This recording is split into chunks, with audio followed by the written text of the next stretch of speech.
Good morning, good afternoon, good evening, 12th class students, मेरे प्यारे बच्चों। अब घर बैठे पढ़ाई की चिंता होगी दूर जब आपके साथ होंगे अमित चौहान सर और उनके दो कोहिनूर। केमिस्ट्री क्लासेस में आपका स्वागत है, आपका अभिनंदन है। प्यारे बच्चों, इलेक्ट्रोकेमिस्ट्री चैप्टर हमने शुरू कर दिया है और आज बारी रहेगी इलेक्ट्रोकेमिस्ट्री में, that is properties of a conductor. जैसे कि आप जानते हैं, कंडक्टर दो तरह के होते हैं, एक सॉलिड कंडक्टर्स मतलब मेटेलिक कंडक्टर्स और दूसरे होते हैं इलेक्ट्रोलाइटिक कंडक्टर्स। मेटेलिक कंडक्टर्स की अगर मैं बात करता हूं तो करंट कैरियर्स बेसिकली इलेक्ट्रॉन्स होते हैं, और अगर इलेक्ट्रोलाइटिक कंडक्टर्स की बात करता हूं या सॉल्यूशन वाले कंडक्टर्स की अगर मैं बात करता हूं तो वहां पर करंट कैरियर आयंस होते हैं। आइए आज सीखते हैं कुछ और important properties about the conductors. आपको फिजिक्स में पढ़ाया जाता है दैट इज ओम्स लॉ। मान लो ये एक कंडक्टर है, क्लियर है। Suppose this is a wire, कोई भी कंडक्टर है, मेटेलिक कंडक्टर है। अब आपको बताया जाता है दो एंड्स के अक्रॉस जितना ज्यादा पोटेंशियल डिफरेंस आप लेके चलते हैं, क्लियर है, फ्लो ऑफ करंट उतना ही ज्यादा होता है कंडक्टर से। तो ओम्स लॉ क्या कहता है? ओम्स लॉ कहता है कंडक्टर्स के दो एंड के अक्रॉस जितना ज्यादा पोटेंशियल डिफरेंस, V मतलब पोटेंशियल डिफरेंस, जितना ज्यादा लेके चलते हो उतना ही ज्यादा उससे करंट पास होता है, फ्लो होता है, यानी कि V is directly proportional to I। अब प्रोपोर्शनैलिटी कांस्टेंट हटाते हैं तो आपका सीधा आता है, अगर प्रोपोर्शनैलिटी कांस्टेंट हम हटाएंगे so this implies V is equal to IR। V is equal to IR। प्यारे बच्चों, आप जानते हैं आर का मतलब क्या होता है? आर का मतलब होता है resistance, right. R stands for resistance, सबसे इंपॉर्टेंट है आर। आर का मतलब resistance, R stands for resistance, और इसका मतलब होता है property by virtue of which a substance opposes the flow of current through it. Property है कंडक्टर की जो करंट के फ्लो का अपोज करती है, राइट।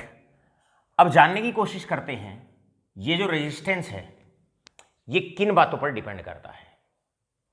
आप जानते हैं रेजिस्टेंस की अगर हम बात करें, it is directly proportional to the length of the conductor. अब शुरू करते हैं लेंथ ऑफ द कंडक्टर।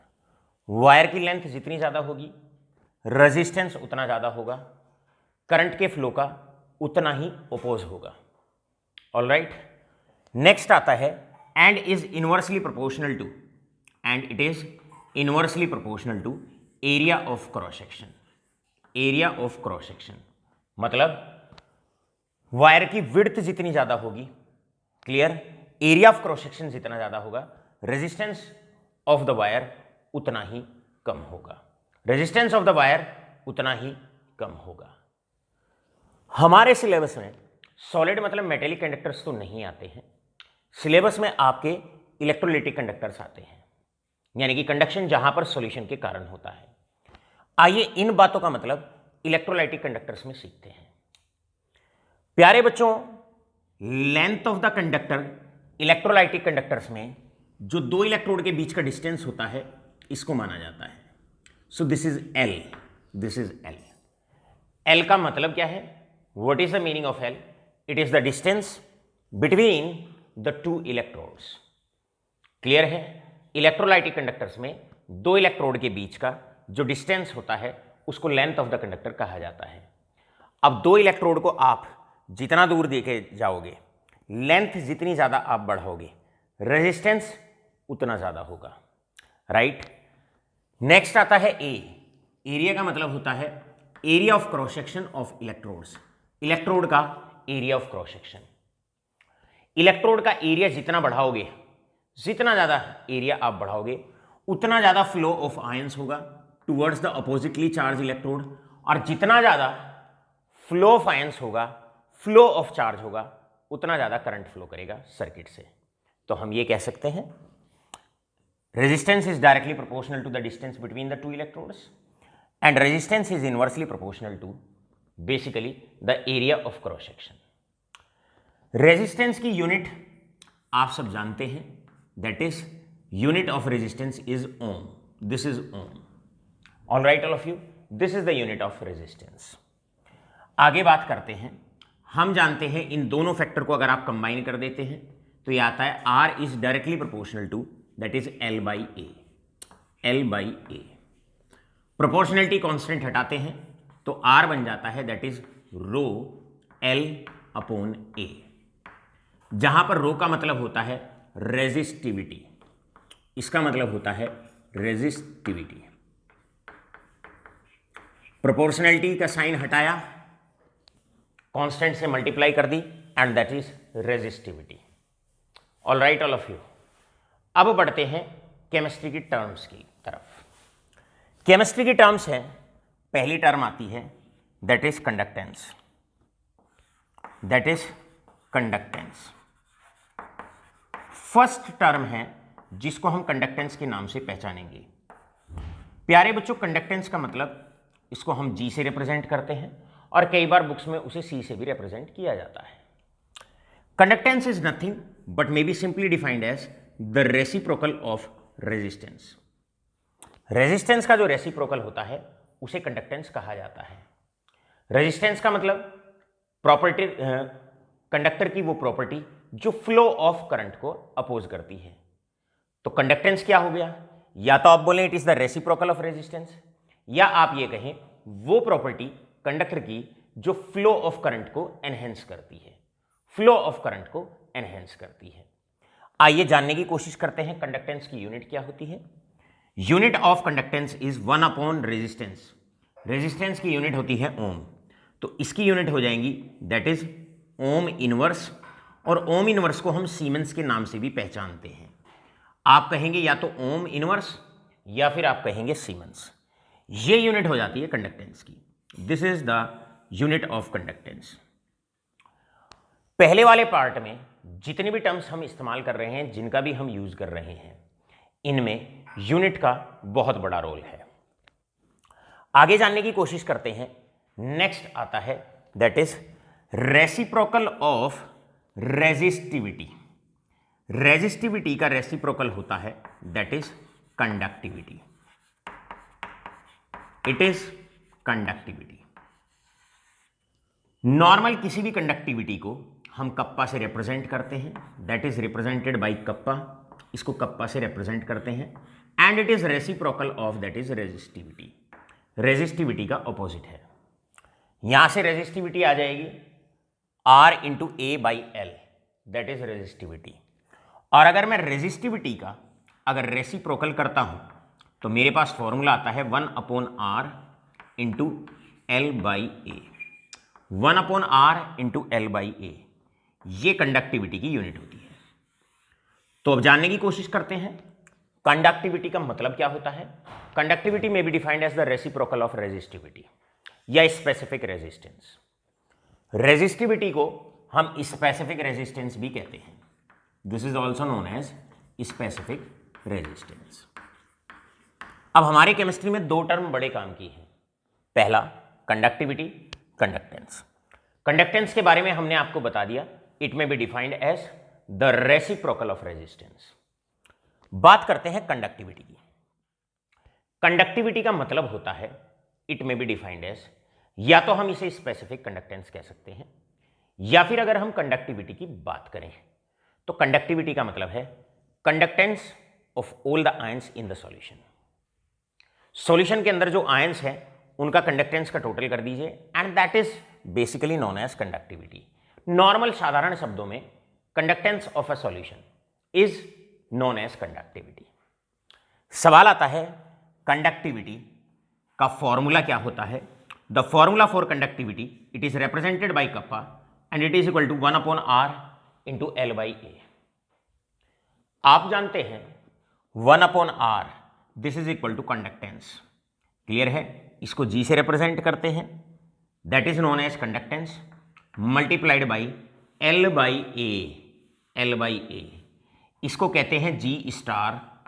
कई बुक में C से भी लिखा हुआ होता है, C इंटू सी स्टार. आपको बस टर्म का मीनिंग पता होना चाहिए. प्यारे बच्चों, G का मतलब होता है कंडक्टेंस और जी स्टार का मतलब होता है दैट इज सेल कांस्टेंट। तो यहां पर मैं लिखता हूं अब L/A, this is known as cell constant, इसको हम सेल कांस्टेंट कहते हैं। अब जानने की कोशिश करते हैं सेल कांस्टेंट का मतलब क्या है। देखिए L/A को सेल कांस्टेंट कहा गया है। L का मतलब लेंथ यानी कि distance between the two electrodes, और A का मतलब है एरिया ऑफ क्रॉस सेक्शन। अब मान लो किसी इलेक्ट्रोलाइटिक कंडक्टर में आपने पहले सॉल्यूशन जो डाला है वो HCl डाला, अब इसी सेल के अंदर से HCl हटा के KCl डाल दो, H2SO4 डाल दो।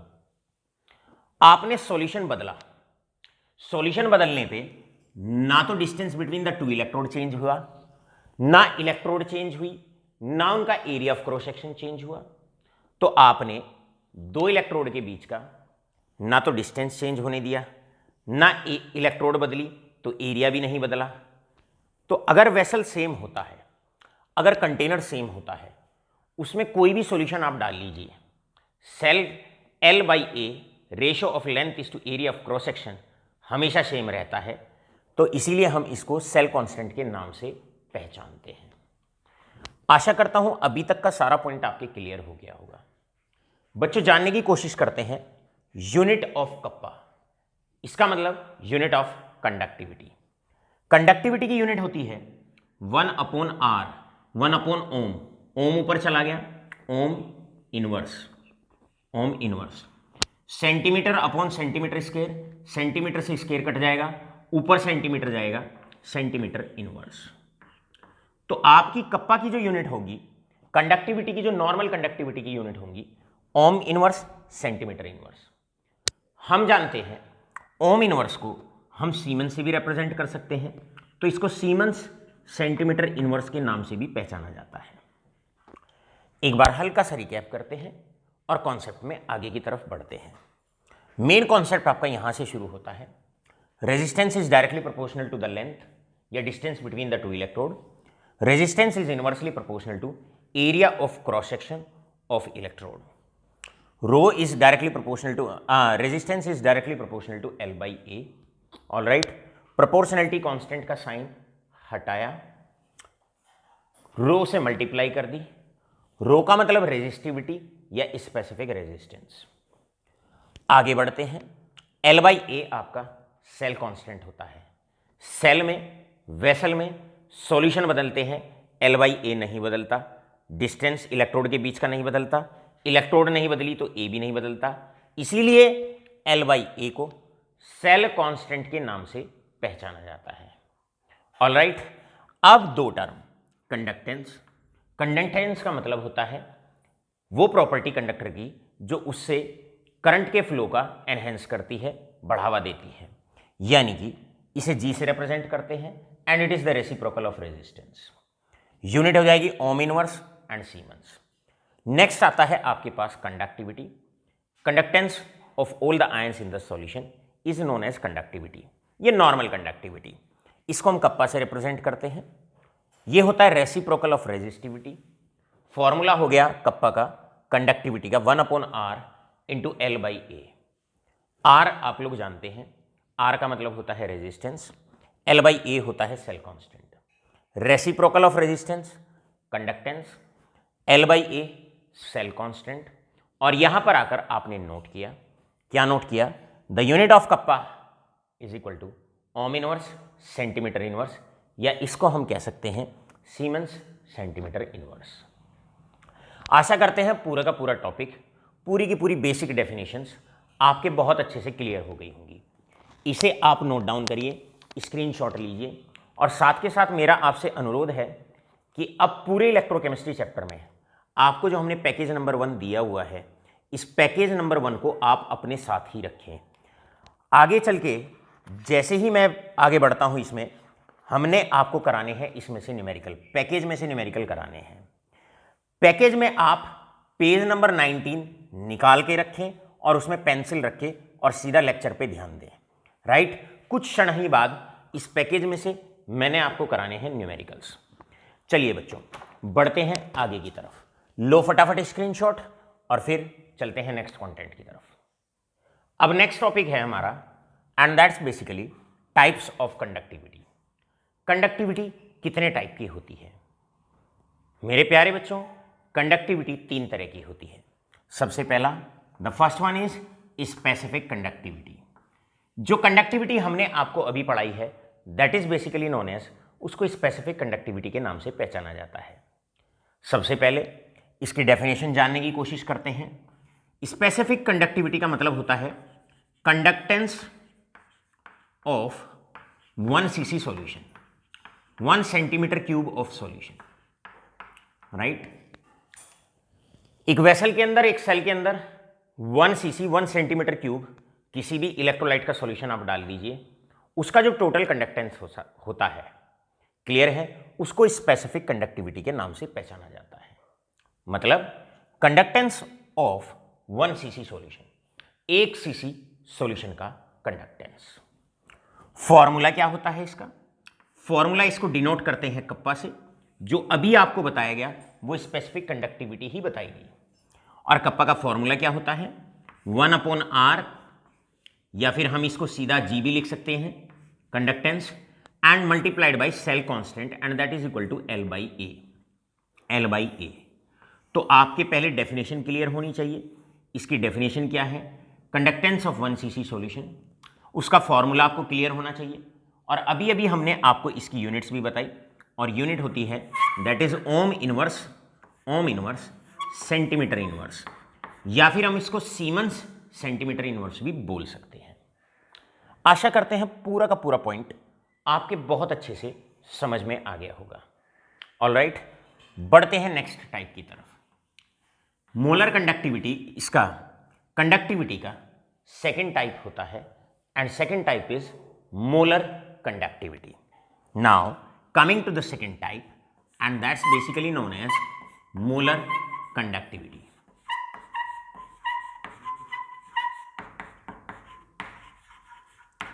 प्यारे बच्चों, मोलर कंडक्टिविटी की डेफिनेशन होती है, the definition of molar conductivity is that is conductance of 1 mole of electrolyte, 1 mole of electrolyte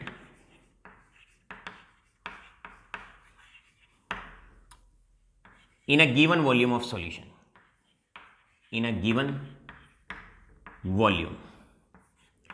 किसी भी वॉल्यूम में 1 मोल इलेक्ट्रोलाइट का जो कंडक्टेंस होता है, मैंने इसमें सॉल्यूशन डाला, उसमें 1 मोल इलेक्ट्रोलाइट डाला, 1 मोल NaCl, 1 मोल HCl, या 1 मोल आपने कोई भी NaOH कोई भी इलेक्ट्रोलाइट डाला। अब उस 1 मोल इलेक्ट्रोलाइट का, चाहे कितने ही पानी में मैं उसे डाल रहा हूं, 1 मोल इलेक्ट्रोलाइट का जो कंडक्टेंस होता है उसको मोलर कंडक्टिविटी के नाम से पहचाना जाता है। डेफिनेशन आपकी क्लियर हो गई। चलते हैं इसके फॉर्मूले की तरफ। ये नोटेशन होती है, this is molar conductivity. Formula होता है, डायरेक्ट फॉर्मूला लर्न करिए, यहां पर आपको किसी तरह के डेरिवेशन में जाने की जरूरत नहीं है।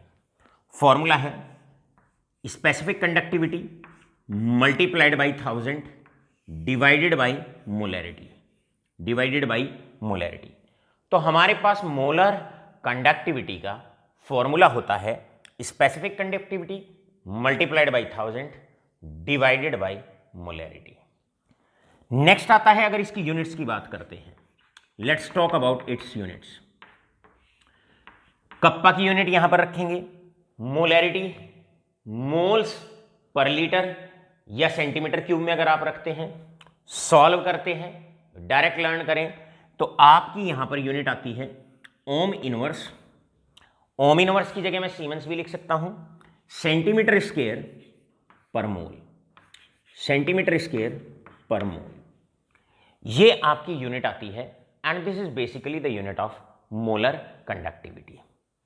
मोलर कंडक्टिविटी की definition, conductance of 1 mole of electrolyte, formula kappa into 1000 upon molarity, specific conductivity into 1000 upon molarity, and units हैं ओम इनवर्स सेंटीमीटर स्क्वायर पर मोल।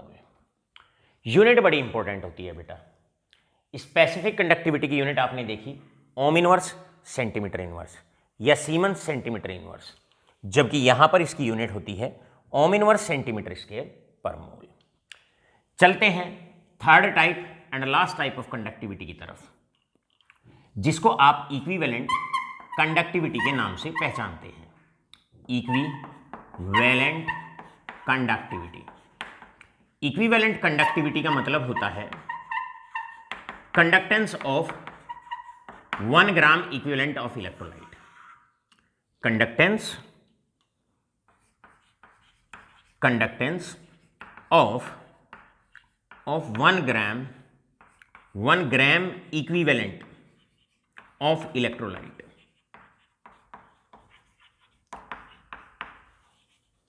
1 gram equivalent of electrolyte, right. अगर आपको दिखाई नहीं दे रहा है तो आप सिर्फ शब्द को समझिए और सुनिए और लिख सकते हैं। क्लियर? इक्विवेलेंट कंडक्टिविटी का मतलब है, यश, इक्विवेलेंट कंडक्टिविटी का मतलब है conductance of 1 gram equivalent of electrolyte, right. आशा करते हैं अब आपके क्लियर होगा। यहां पर साथ के साथ हम ये कह सकते हैं, इसका फॉर्मूला होता है, इसका नोटेशन होता है EQ, ऐसे इक्विवेलेंट कंडक्टिविटी। फॉर्मूला बिल्कुल मोलर कंडक्टिविटी की तरह है, बस कप्पा इंटू 1000। इसमें तो हम लेते हैं मोलरिटी डिनोमिनेटर में, और यहां पर हम लेंगे नॉर्मेलिटी। यहां पर हम लेंगे नॉर्मेलिटी। दोनों के फॉर्मूले में ज्यादा डिफरेंस नहीं है। इक्विवेलेंट कंडक्टिविटी में आप नीचे नॉर्मेलिटी लेते हैं, मोलर कंडक्टिविटी में आप याद रखिए नीचे मोलरिटी लेते हैं। यूनिट्स यहां पर मोल आएगा, मोलर कंडक्टिविटी में पर मोल आएगा, इक्विवेलेंट कंडक्टिविटी में ग्राम इक्विवेलेंट आएगा। तो इक्विवेलेंट कंडक्टिविटी की जो यूनिट्स हैं, units will be simply equals to ohm inverse centimetre square per gram equivalent. This is going to be the unit for equivalent conductivity. आशा करते हैं अभी तक कंडक्टिविटी का मतलब, कंडक्टिविटी के टाइप्स, कंडक्टिविटी के फॉर्मूले, कंडक्टिविटी की यूनिट बड़े अच्छे से आपके क्लियर हो गई होगी। लें इसका स्क्रीनशॉट, बढ़ते हैं आगे की तरफ। अब बारी है एक 2 नंबर के कॉन्सेप्चुअल क्वेश्चन की। उसको हम एक हेडिंग की फॉर्म में पढ़ते हैं, और हेडिंग है आपका effect of dilution on conductivities. भाई कंडक्टिविटीज पर डाइल्यूशन का क्या फर्क पड़ता है, या यहां पर हम ये भी कह सकते हैं कॉन्सेंट्रेशन का कंडक्टिविटीज पर क्या फर्क पड़ता है। अभी अभी हमने आपको बताया conductivity is basically of 3 types. ये 3 टाइप की होती है। पहला स्पेसिफिक कंडक्टिविटी। जब कंडक्टिविटी की बात करते हैं, प्रीवियस लेक्चर में आपको बताया गया 2 फैक्टर पर कंडक्टिविटी डिपेंड करती है। पहला नंबर ऑफ आयंस। भाई क्लियर सी बात है, एक सॉल्यूशन के अंदर करंट कैरियर्स मतलब आयंस जितने ज्यादा होंगे कंडक्टिविटी उतनी ही ज्यादा होगी। सेल का कंडक्टेंस, कंडक्टिविटी उतनी ही ज्यादा होगी। और यही मेन और प्राइमरी फैक्टर जो होता है वो यही होता है। साथ के साथ एक और फैक्टर होता है जिसको हम कहते हैं second factor, and that is force of attraction between the ions. Force of attraction between the ions, clear? It is directly proportional to conductivity. Conductivity के डायरेक्टली प्रोपोर्शनल होता है, और ये इनवर्सली प्रोपोर्शनल होता है। It is inversely proportional. Number of ions बढ़ते जाएंगे, current carriers बढ़ते जाएंगे, कंडक्टिविटी बढ़ती जाएगी। साथ के साथ पार्टिकल्स में, आयंस में, अपोजिटली चार्ज आयंस में फोर्स ऑफ अट्रैक्शन जितना कम होगा उतना ज़्यादा आयन मूव करेगा, फ्रीली उतना मूव करेगा। आयन जितना ज़्यादा मूव करेगा, चार्ज उतना ज़्यादा कैरी होगा, कंडक्टिविटी उतनी ज़्यादा होगी। यानी कि lesser is the force of attraction, more will be the conductivity. Force of attraction ions के बीच में ज़्यादा होगा तो वो मूव नहीं करेंगे, कंडक्टिविटी कम होगी। Number of ions directly proportional to conductivity, and force of attraction is inversely proportional to conductivity. आशा करते हैं दोनों फैक्टर आपके दिमाग पे बैठ गए होंगे। चलिए अब सीखते हैं क्या रोल होता है अगर हम किसी सॉल्यूशन में, मेरे पास ये इलेक्ट्रोलाइटिक सेल है और इसमें अगर मैं पानी डाल दूं, डाइल्यूट कर दूं, या कॉन्सेंट्रेशन इसकी कम कर दूं। पानी डालने का मतलब कॉन्सेंट्रेशन कम करना। तो जानने की कोशिश करते हैं कंडक्टिविटी पे क्या फर्क पड़ता है। प्यारे बच्चों, आप डायरेक्टली ऐसे भी लर्न कर सकते हैं, जो स्पेसिफिक कंडक्टिविटी कप्पा होती है, it is inversely proportional to dilution. It is inversely proportional to dilution. जैसे जैसे पानी डालते हैं स्पेसिफिक कंडक्टिविटी कम होती है, डिक्रीज होती है। डाइल्यूट करते जाओ, कप्पा की वैल्यू कम होती जाएगी, कंडक्टिविटी की वैल्यू कम होती जाएगी। कैसे, जानने की कोशिश करते हैं, सीखते हैं इसको। मान लीजिए मेरे पास ये 1 cc सॉल्यूशन है, ये 1 cc सॉल्यूशन है। अब आप जानते हैं कप्पा स्पेसिफिक कंडक्टिविटी का मतलब होता है, कंडक्टिविटी का मतलब होता है, स्पेसिफिक कंडक्टिविटी का मीनिंग है conductance of 1 cc solution. 1 cc solution का कंडक्टेंस, 1 cc सॉल्यूशन। अब 1 cc सॉल्यूशन में नंबर ऑफ आयंस हैं 4 आयंस हैं। तो यहां जो कंडक्टिविटी होगी वो 4 यूनिट्स होगी, क्योंकि चारों आयन के कारण कंडक्टिविटी को जोड़ा जाएगा, कंडक्टेंस ऑफ 4 आयंस को जोड़ा जाएगा। अब आप इसमें पानी डाल दीजिए, आप इसमें पानी डाल दीजिए। अब आप इसमें डाइल्यूशन कर दीजिए। मान लो डाइल्यूशन करके आपने इसका वॉल्यूम बढ़ा दिया, पानी डालोगे सॉल्यूशन का वॉल्यूम बढ़ेगा, सॉल्यूशन का वॉल्यूम बढ़ेगा। आपने इसको डाइल्यूट कर दिया और डाइल्यूट कर दिया 4 टाइम्स। अब आपने इसको डाइल्यूट कर दिया और वॉल्यूम ऑफ सॉल्यूशन आपने दैट इज 4 ml कर दिया या 4 cc कर दिया, 4 cc। भाई पानी डालोगे वॉल्यूम बढ़ेगा, मैंने वेसल का वॉल्यूम बढ़ाया है, आप ऐसे समझ आइए, वेसल का वॉल्यूम ऐसे बढ़ेगा, ऐसे बढ़ेगा पानी डालने पर। अब जैसे ही पानी डालोगे फाइनल वॉल्यूम आपने 4 cc कर दिया। अब 4 cc में 4 ml में 4 आयंस प्रेजेंट होंगे, तो 1 ml ये है 1 ml या 1 cc, टोटल है 4 cc। अब 1 ml में 1 आयन, 1 ml में 1 आयन, 1 ml में 1 आयन और 1 ml में 1 आयन। स्पेसिफिक कंडक्टिविटी क्या कहती है? 1 cc सॉल्यूशन का जो कंडक्टेंस है। अब 1 cc में एक ही आयन होगा, इसका मतलब नंबर ऑफ आयन डिक्रीज हो जाएंगे, और आप जानते हैं अगर नंबर ऑफ आयन डिक्रीज हो जाएंगे तो कंडक्टिविटी डिक्रीज हो जाएगी। Number of ions decreases, conductivity decreases. तो हम सीधा ये कह सकते हैं जैसे जैसे हम डाइल्यूट करते हैं, जैसे जैसे हम पानी डालते हैं, the value of kappa decreases, kappa की वैल्यू डिक्रीज होती है, मतलब स्पेसिफिक कंडक्टिविटी डिक्रीज होती है, since number of ions in 1 cc of solution decreases. Right, आशा करता हूं आसानी से बहुत अच्छे से आपके समझ में आ गया होगा। ऑल राइट, चलते हैं सेकेंड फैक्टर की तरफ। सेकेंड फैक्टर आता है, अब जानने की कोशिश करते हैं मोलर कंडक्टिविटी। मोलर कंडक्टिविटी और इक्विवेलेंट कंडक्टिविटी पे क्या फर्क पड़ता है? बच्चों, जहां तक मोलर कंडक्टिविटी और इक्विवेलेंट कंडक्टिविटी की बात है, it is directly proportional to dilution. जैसे जैसे आप डाइल्यूशन करते हैं, जैसे जैसे आप पानी डालते हैं, वैसे वैसे मोलर कंडक्टिविटी भी बढ़ती है और इक्विवेलेंट कंडक्टिविटी भी बढ़ती है। कारण क्या है, जानने की कोशिश करते हैं। हम जानते हैं कि कंडक्टिविटी का जो फॉर्मूला होता है, जो डेफिनेशन होती है मोलर कंडक्टिविटी की, डेफिनेशन है 1 मोल इलेक्ट्रोलाइट का कंडक्टेंस, 1 मोल इलेक्ट्रोलाइट का कंडक्टेंस। 1 मोल इलेक्ट्रोलाइट चाहे कितने ही वॉल्यूम में हो, उसका पूरा जो कंडक्टेंस होता है उसको मोलर कंडक्टिविटी कहा जाता है। इक्विवेलेंट कंडक्टिविटी का मतलब है 1 ग्राम इक्विवेलेंट इलेक्ट्रोलाइट का कंडक्टेंस, चाहे कितने ही वॉल्यूम में हो। अब यहां पर अगर आप बात करते हैं, मान लो मोलर कंडक्टिविटी की आप बात करते हैं, 1 मोल इलेक्ट्रोलाइट में अब मान लो 4 आयंस हैं, 1 मोल इलेक्ट्रोलाइट में 4 आयंस हैं, तो 4 यूनिट्स हो जाएगी।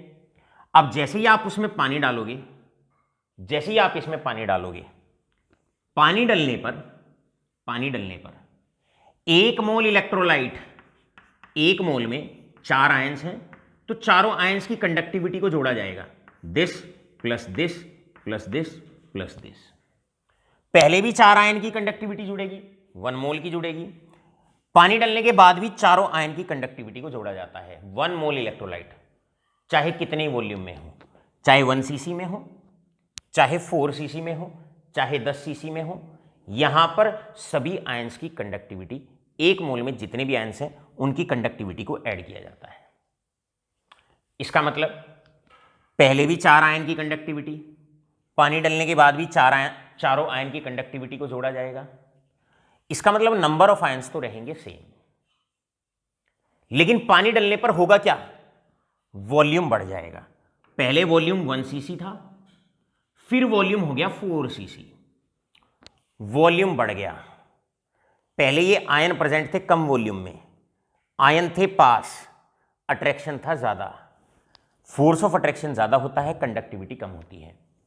जैसे ही आप पानी डालोगे आयंस जाएंगे दूर, फोर्स ऑफ अट्रैक्शन हो जाएगा कम, और अगर फोर्स ऑफ अट्रैक्शन कम हो जाएगा तो कंडक्टिविटी बढ़ जाएगी।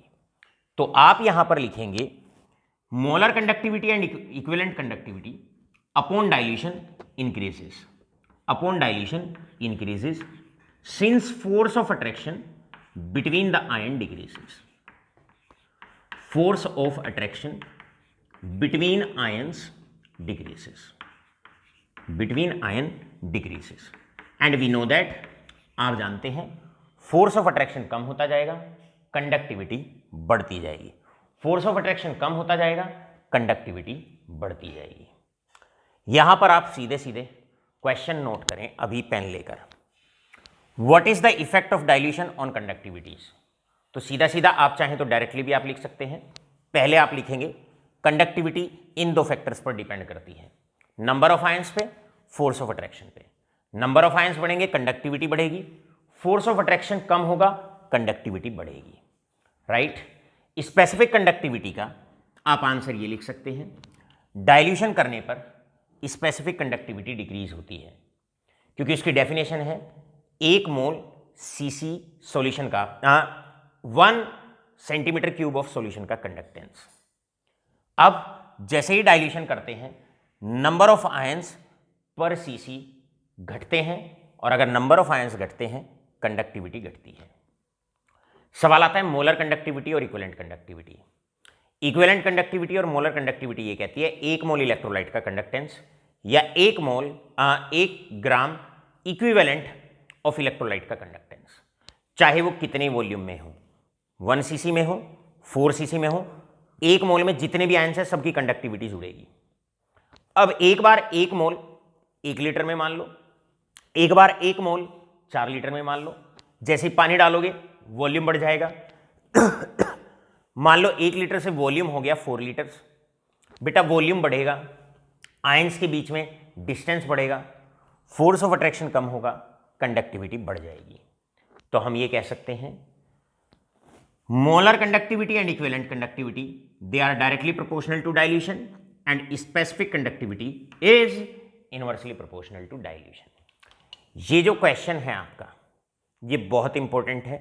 अब तक के पढ़ाए हुए में कॉन्सेप्चुअल मार्क्स में 2 नंबर में, कॉन्सेप्चुअल क्वेश्चंस में 2 नंबर में ये क्वेश्चन पूछा जा सकता है। साथ के साथ आपसे कई बार ये क्वेश्चन दूसरी फॉर्म में भी पूछा जा सकता है। आपसे ये भी पूछा जा सकता है what is the effect of concentration, what is the effect of concentration, what is the effect of concentration on conductivity। तो भाई बात एक ही है,